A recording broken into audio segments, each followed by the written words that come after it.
Namaskar. Welcome to the Department of Economics. Good afternoon, students. I am Sanjita Devi. I hope you are all well and safe with your family during this period of lockdown. All of you know that the world economy is facing the global crisis due to the outbreak of COVID-19. So, in this period, we are in lockdown. That's why online classes are going on.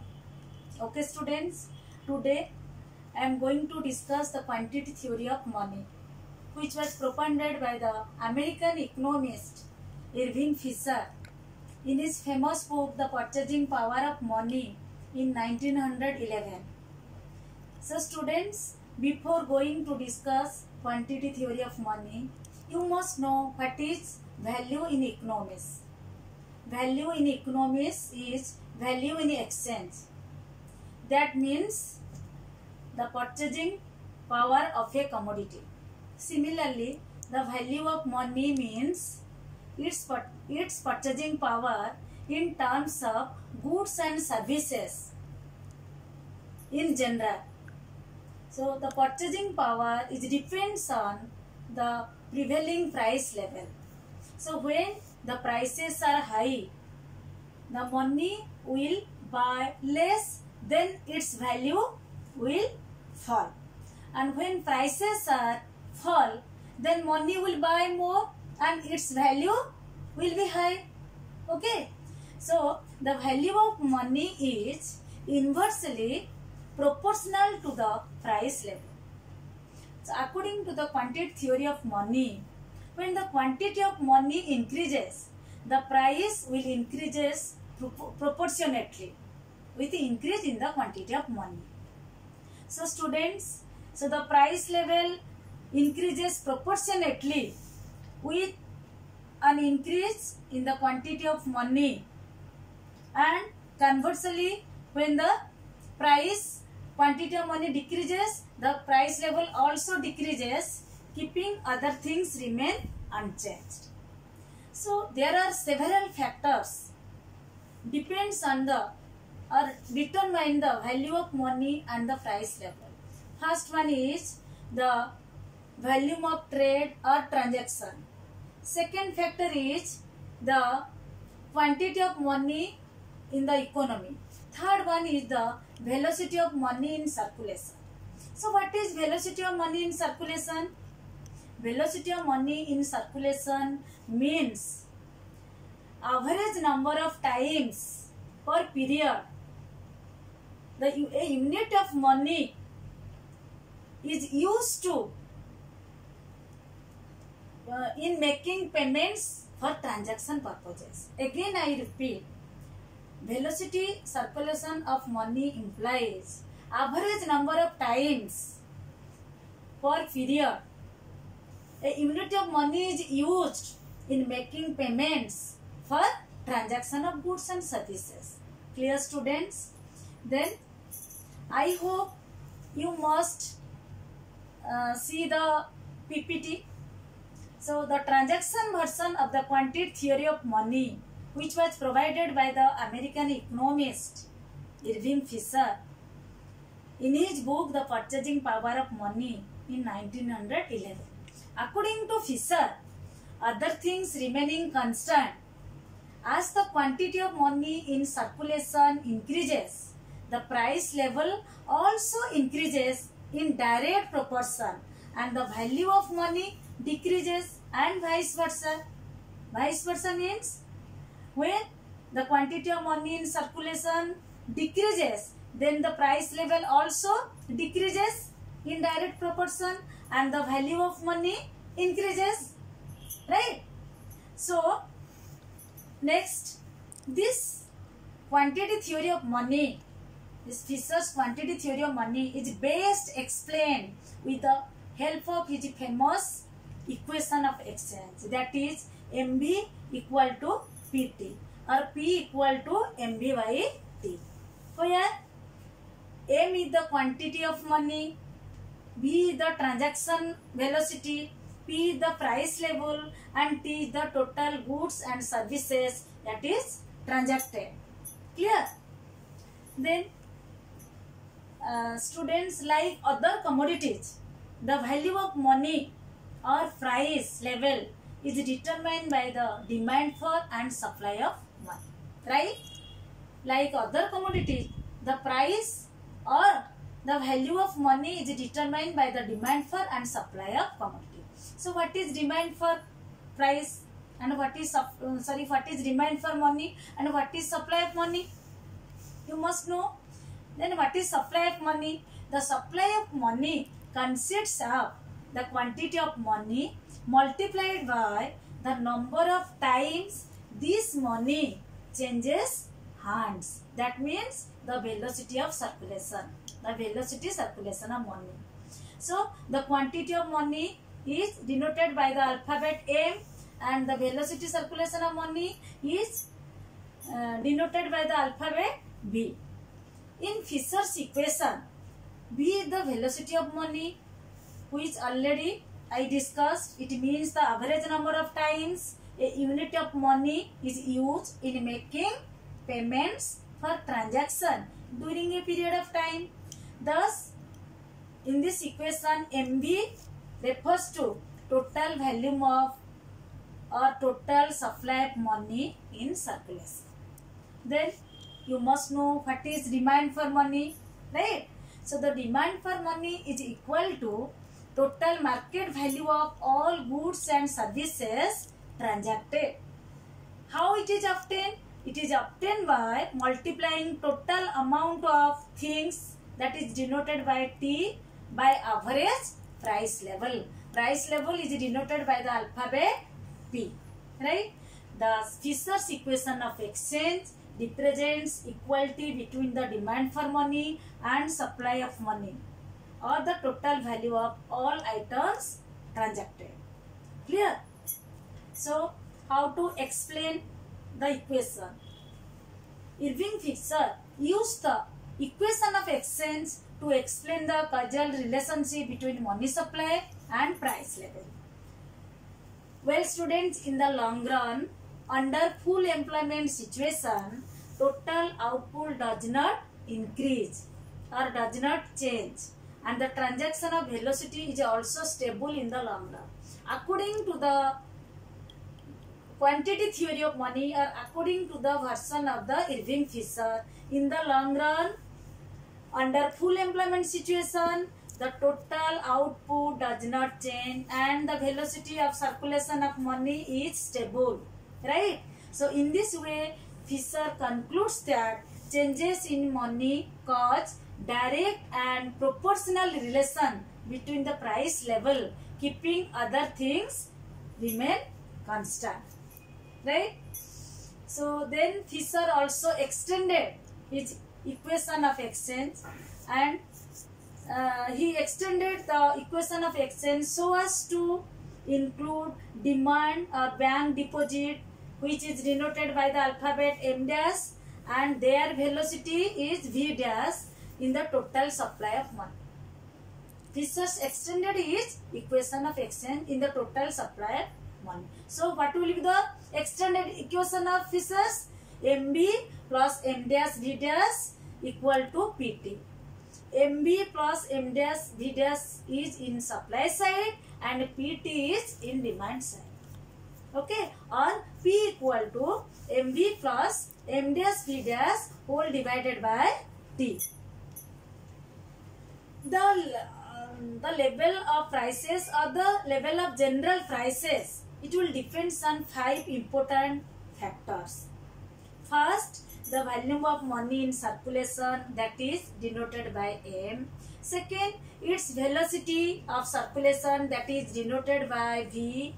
Then third, the volume of bank deposit, which is denoted by M dash, and its velocity of circulation denoted by V dash, and the volume of trade, that is T. Right? Then we discuss the explanation of the Irving Fisher quantity theory of money. So the theory explains that other things remaining the same, if V, M dash, B dash and T remain unchanged or stable, there exists a direct and proportional relationship between M and P. M means quantity of money and P means price level. If the quantity of money is doubled, then the price level will also be doubled and the value of money is half. Then vice versa means if the quantity of money is half, the price level will also be half and the value of money doubled. Example, we take an example. Suppose quantity of money supply in the economy is 1000 rupees. Mind it, quantity of money supply in the economy is 1000 rupees and bank deposit is 500 rupees, right? And velocity of circulation is 3. Velocity of circulation of money, quantity supply of money is 3 and velocity of circulation of bank deposit is rupees 2 and transacted goods and services or volume of output is 4000, right? Then how the price is determined? P equal to, we know very well, P equal to MB plus M dash B dash whole divided by T. Here MB means 1000, M into B means quantity of money multiplied by velocity of circulation. So 1000 into 3, right? Plus what is the bank deposit? 500. What is its velocity of circulation? Rupees 2. So 500 into 2 whole divided by 4000. So what will be the price? The price will be 1 rupees. Understood? The price will be 1 rupees. Here the value of money is equal to 1 rupees. Clear?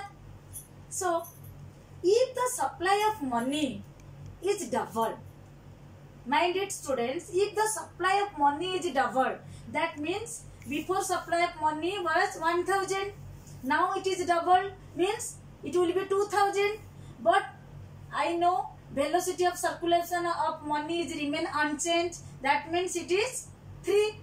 So 2000 into 3, that is quantity of money supply, plus bank deposit also changed, it is double, that means before it was 500, now it is 1000 into 2, right? Whole divided by 4000 because T remains constant.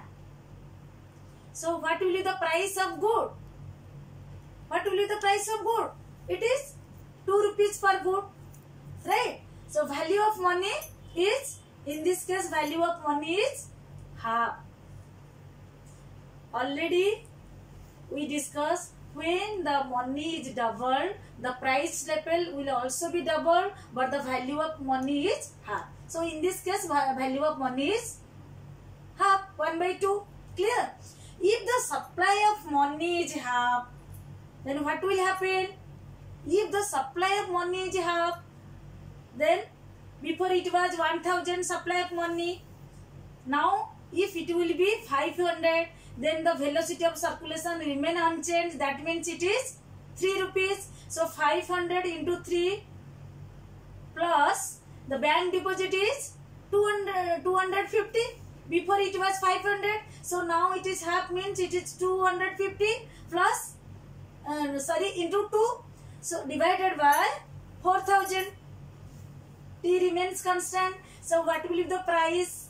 If the supply of money is half, then what will be the price and what will be the value of money? The price will be half for good, half for good. And what will be the value of money? In this case the value of money is 2.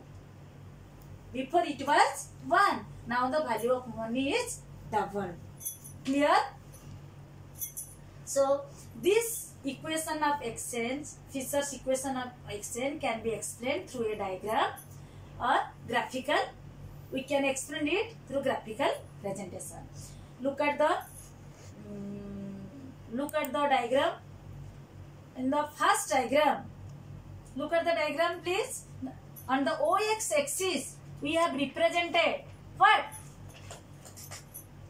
On the OX axis, we have represented money supply. On the OY axis, we have represented in the first diagram price level. So when the money supply is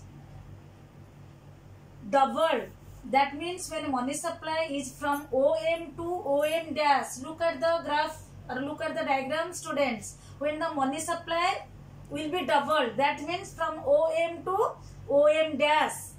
Then the price is also doubled. That means from OP to OP dash. Clear? When quantity of money supply is doubled, then the price level will also double from OP to OP dash. And when the price level is half, when the quantity of money supply is half, then what will happen? When the quantity of money supply is half, means from OM to OM2, then the price level will also half from OP to OP to OP2. Look at the figure, first figure. When the quantity of money supply is half, that means from OM to OM2, then the price level will also half from OP2 to OP2. So here price curve, that is OP line, which is originated from 0, that is a 45-degree line showing a direct proportional relationship between the money supply and the price level. Again I repeat, the price curve that is originated from the line from the origin 0. It is a 45-degree line showing the direct proportional relationship between quantity of money supply and the price level. Next, in figure 2, look at the figure 2. When the quantity of money supply is doubled from OM to OM1, then the value of money, because in this figure on OY axis we represent value of money 1 by 2. Value of money is represented 1 by 2 and it is shown on the OY axis. So in the figure 2, in figure B, when the money supply is doubled, that means from OM to OM1, then what will be the value of money? What will be the value of money? The value of money is half. That means from O1 by P to O1 by P1, it will decreases. When money supply is double, the value of money is half. Again, when the money supply, quantity of money supply is half, that means when it will be from OM to OM2, then the value of money is doubled. That means O1 by P to 1 by P2. Again, you notice it, the value of money will be 0 1 by P2, 0 1 by P2. It will be doubled. When the quantity of money supply is half, the value of money will be doubled. Clear? Clear? So the value of money curve, that is 1 by P. The value of money curve is represented by 1 by P. Curve is a rectangular hyperbola. It is a rectangular hyperbola showing an inverse relationship between, inverse proportional relationship between quantity of money supply and the value of money. Are you getting my point, students? Right? Then in figure already we have discussed. Then we come to the figure B. It is already discussed. Then what are the assumption of the quantity theory of money? What are the assumption of quantity theory of money? First, there is constant velocity of money. Velocity of money is constant according to the classical economists like Irving Fisher. Okay, so there is constant velocity of money in the long run. Second assumption is constant volume of trade or transaction.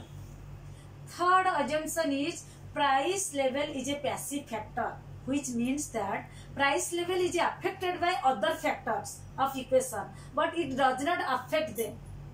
So price level in this case is a passive factor. It has no role. It is affected by other factors. Fourth, money is a medium of exchange. Here money is a medium of exchange. And fifth assumption is there is constant relation between M and M dash. M and M dash means quantity of money and bank deposit. And last assumption is quantity theory of money is operate in the long period. It is operate in the long period. So what are the criticism of the quantity theory of money? First criticism is it is interdependence of variables. The variables are interdependent. They are not independent to each other. Right? Second is unrealistic assumption of long period. Because in the long period, according to Keynes, we are all dead. So long period has no value. It has no practical value. In the short period, everything has value. Right? So third is unrealistic assumption of full employment. According to classical economists, full employment is a normal situation. But according to Keynes, full employment is not a normal situation. It is an abnormal situation. Full employment is a abnormal situation, or it is a special situation. In an economy, unemployment always available, right? And next criticism is it is a static theory. Quantitative theory of money is a static theory. It is not dynamic. Next is technical inconsistent. And another criticism is it fails to explain the trade cycle. This theory did not explain the trade cycle, the prosperity stage, what will happen, and in the depression stage, what will happen. It did not explain. And last one, it is one-sided theory. It is one-sided means it gives more focus on supply of money. It gave little focus on demand for money. That's why it is a one-sided theory. Okay. If you have any doubt regarding quantitative theory of money, you can share in WhatsApp. Okay. Thank you.